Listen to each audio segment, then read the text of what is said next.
So everyone, how often do you just get in your car in the mornings, start the engine, pull away and off you go without a thought?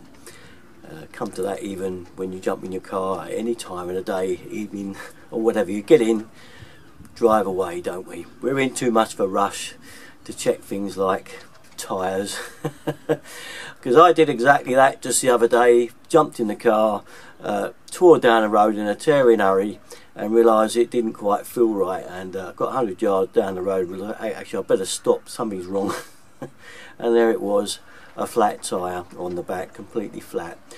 And oh, what a shame. That's a nuisance, but you know, it's one of those things. Shame I couldn't be notified of this.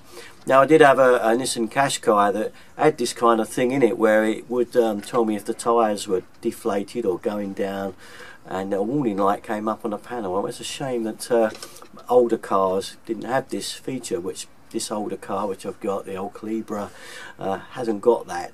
So I had a look around to see what there was about out there, and sure enough there's something to sort the problem out. And to that end I'm going to show you this little device here, but just over £20 from Amazon. I bought it the other day, and it's a tyre pressure sensor monitor, very easy to fit and show, and I'm going to show you how easy it is to work it. I'll have a closer look at it now first, shall we? Here then is what you actually get when you order the kit.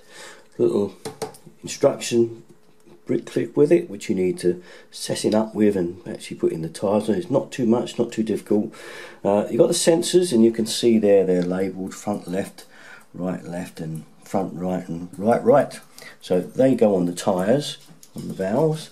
You've got a little tool actually that fits over those and allows you to screw them in. So that's kind of handy. These are little locking nuts to make sure they don't come off, locks them in place. And we've got the actual tyre sensor monitor here, goes on the dashboard. There's a little sticky pad, so you can stick it on the back of there, stick it on the dashboard, and we have a little screen at the front here with the readings on it. Okay, a little USB lead here, which is another really handy thing, because if your car's in a garage and obviously not getting much light, or it's the winter time, you can at least plug the charger in. Indeed, I know a lot of people do leave their chargers permanently in to keep that backed up, because obviously that is a solar panel, and the idea is that you don't even need to plug that USB lead in. It will run just on the light and sunlight it gets on the top of the dashboard there. So it really is a kind of fit and forget type of device, which is just doing a job for you, a monitoring job that's a very important one, as I found out the other day. What I'm going to do now is give it a good charge for 6 hours via the USB, and then we'll get about installing it. Oh, one other little bit I found in the box, very handy, I've got to show you. You do also get this little spanner to tighten these locking nuts up with. Okay, another nice little thing to have in the box. Let's now show you how easy it is to fit the tyre sensors. Here's our valve. This is the rear on the driver's side. Let's undo that. Okay, and get your little nut and twist him right on. This is the locking nut. Okay, get him right to the end of the thread, and here is our right rear sensor. We screw this right on with hand.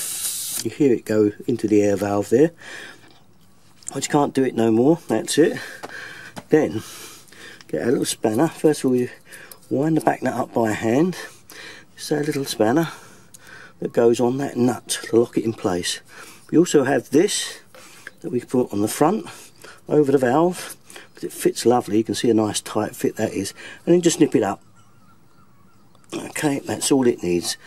That's now firmly on there and shouldn't come off with any luck. No, it'll be okay. Okay, and that's how easy it is. I won't go through all the other three, obviously, but we'll go to sticking the thing on the dashboard now. So, here we are in the car. Back up your USB lead and your little valves and the caps and a little spanner, okay, and just put them under the dash there, ready in case you need to put some air in the tyres. Okay, we don't want a lot of hassle. We've got the little spanner to get the locking nut off. Obviously you don't need to put that on, but I would advise it. Okay, so we put them away, and now we've got to decide where on the dashboard we're going to put our little device. Well, I've decided I think I'll have it on top of here, top of the unit there. I think that'll be a nice spot for it, and it'll get plenty of sun through the window, keep it charged up. As you can see, there's a little sticky tab that's going to go on here, and this will enable us to stick it onto the dashboard. Okay, position on, and we'll set her up now. Push the left button down for 3 seconds to start it up, and there we have it. I'm going to set it up to factory default settings. I think they're all about right. I'll just show you the pamphlet there, will give you a better idea of the settings, how to get all the various units up and what they all mean on the panel there. There then is my first turn on and see what you get readings, and apparently I've got to run it around for about a minute to get those readings about right.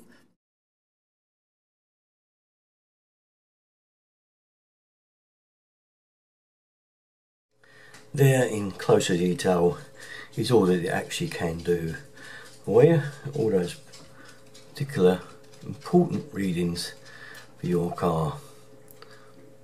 And what I do like is, of course, it is fully automatic.